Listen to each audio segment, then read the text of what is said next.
มาถือไฟได้แล้วแหละเจริญพรไม่นั่งบรรทาน อ้าว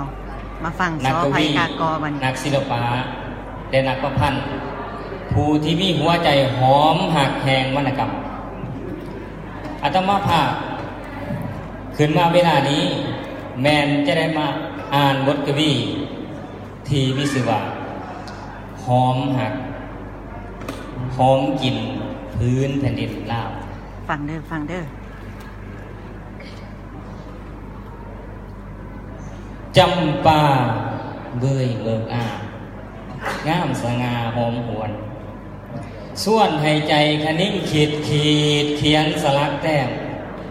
แนบเบิงว่าโยตองละอองอายวนอ่อนทรงกินหอมตัวผื่นยื่นคำครูสมัยเล่าเลยโอกาสดีเด่นไล่มาไล่ทรงสู้สนองข้องปากกาค้นเขียนขีดลงไล่เกีย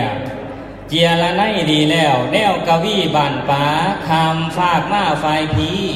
รวยหัวใจหักพี่น้องป้องมันเมินสถิตเสียงดังเนาะพุ่มหักจิตจอดฝันพันผูกพันเสน่ห์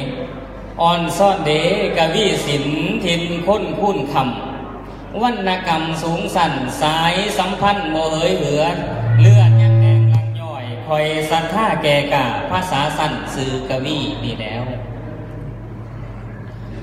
กวีจริงไล่ไขกีบให้พ้นปลาดงนอนไกลจากค้อนเคยผักแนบเน่านอนสน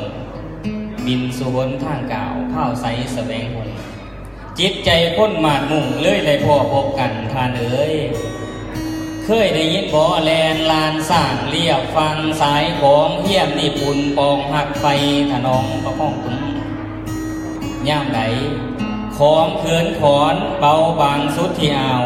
คือเหลาแหลมเน่งเน่นเป็นวินเมื่อยมอยปานใจข่อยสิมุนวินผู้ใดหักดีหักแผ่นพื้นแผ่นมาดูภูมิเล่านี้สุดที่อย่างยวงเลิศประมาณบ่มีใดหักด้วยใจไม้มันสายสัมพันธ์บ่แนงในถึงกายสูญเสื่อมสิ้นเป็นดินผงแผ่นพื้นหรือว่ายืนอยู่ฟ้าก็จะเว้าว่าหักเล่านี่แล้วเสียงโห่แซวซื่นสอยสนุกมวลงานสลองเจดีท่องท่งเสน่ห์หีดประเภทปฐมพืช